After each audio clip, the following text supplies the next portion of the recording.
Bedwars is arguably the most popular PvP game in Hypixel right now. With more than 30,000 people playing it at any given time, it's pretty safe to say that almost every single Minecraft player has heard of Bedwars. Just because a lot of people play the game doesn't mean that they're all good. I found some tricks that really separate the best from the rest, while still being really easy to learn. Don't believe me? Just watch and find out.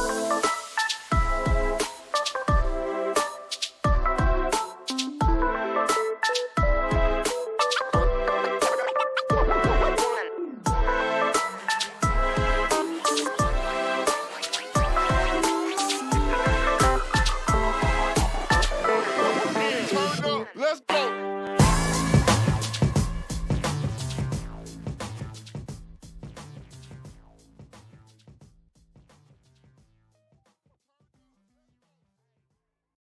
Before we start, I just want to say that only a small percentage of viewers are actually subscribed. If you would do me a favor and just check to see if you're subscribed, that would be really great. Plus, if you change your mind later, you can always unsubscribe. Also, I just want to say last video did really well. I believe it got over 500 views, which is just absolutely insane. Thank you guys so much. And yeah, with that out of the way, let's just get right into it.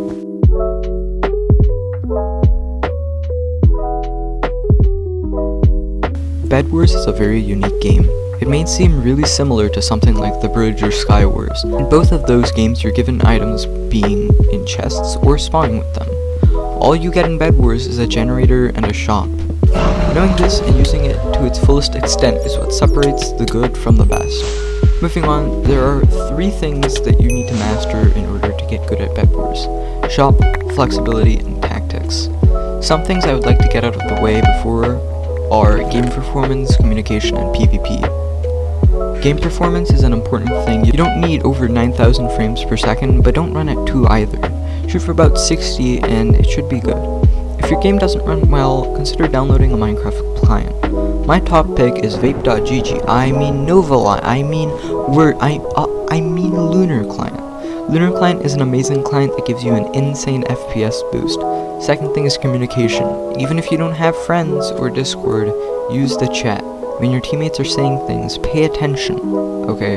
And don't be that teammate that's clueless and does whatever they want and doesn't read the chat. And the third thing is PvP. PvP is a big aspect of Bedwars, but it really deserves a separate video. Cramming it into this isn't really doing PvP justice. Plus, you don't need to be a PvP master to get good at Bedwars. If you can hold your ground against 1 or 2 people, you should be good.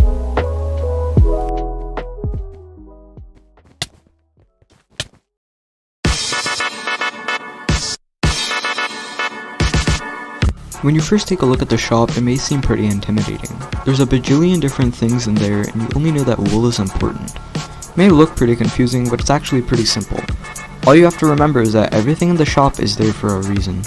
That doesn't mean that everything in the shop is good. Take sponges for example.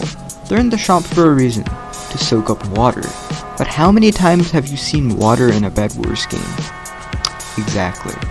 Obviously, knowing which items are good and which items are bad is a challenge, but don't worry, I've gone through all the items and seen which ones are good and which ones aren't so good. I'll be going over all the items that you should buy during a Bedwars game.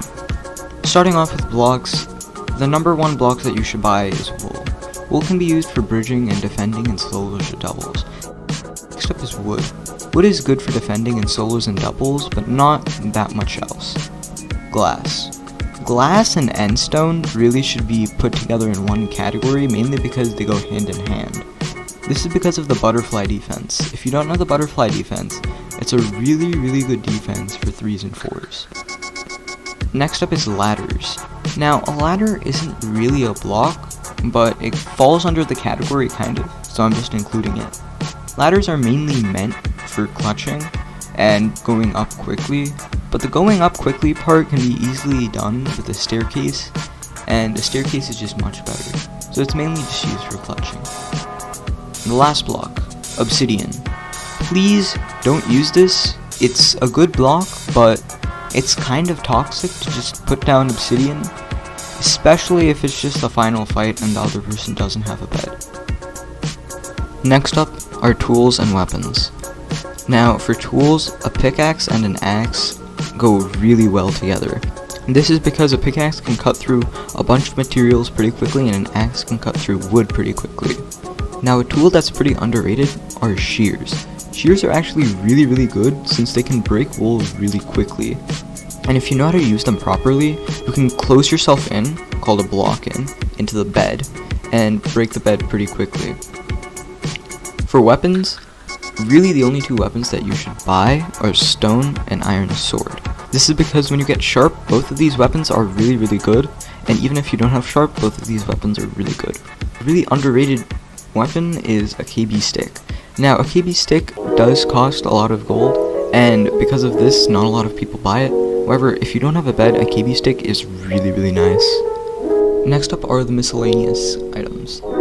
So, the first miscellaneous item is TNT. Obviously, it's really good in solos and doubles because it's really cheap and it breaks a lot of blocks.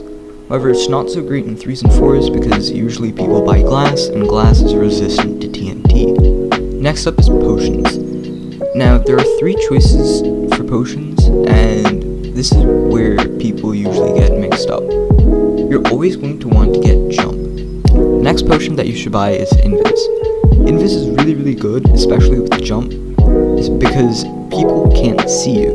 Nobody really takes the time to look down and see the footsteps of people. And even then, if they do, if you have jump, you can just jump and only a couple footsteps will show. And lastly, if you do have an extra emerald, I suggest getting speed. It's not that noticeable, but speed still is pretty decent. The last item that I want to cover is the Ender Pearl.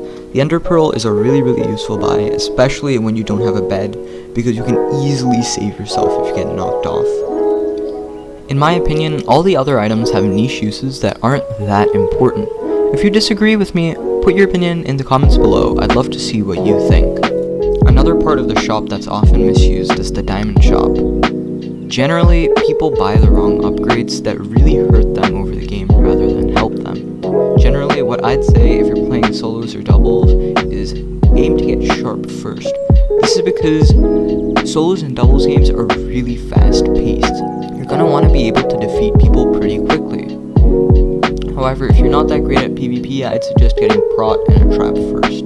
This is because protection helps you tank more hits, and a trap tells you when somebody's at your base and is about to break your bed. If you're playing 3s and 4s, I suggest getting protection and trap first. This is because sharpness is really expensive in 3s and 4s. It's 8 diamonds and protection's only 5. It's really easy to get protection and trap and then get sharpness.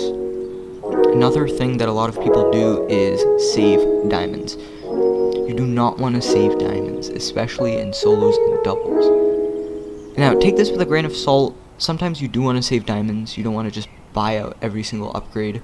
Sometimes you want to save for that prot 2 or prot 3 instead of buying haste. But generally, you don't want to save diamonds. There are a lot of really underrated upgrades that might be useful in certain situations. If you didn't buy them, you're going to be regretting it. Obviously, knowing everything in the shop doesn't help you know exactly what to buy in certain situations. This brings me to my next point. Pause. I just want to say, if you did like this video, please consider liking and subscribing, as if this video does well, I'll release part 2 and 3, because I'm not done with them yet. I want to make sure part 2 and 3 are as good as I can get it. So anyways, have a good day, and I'll see you in the next video.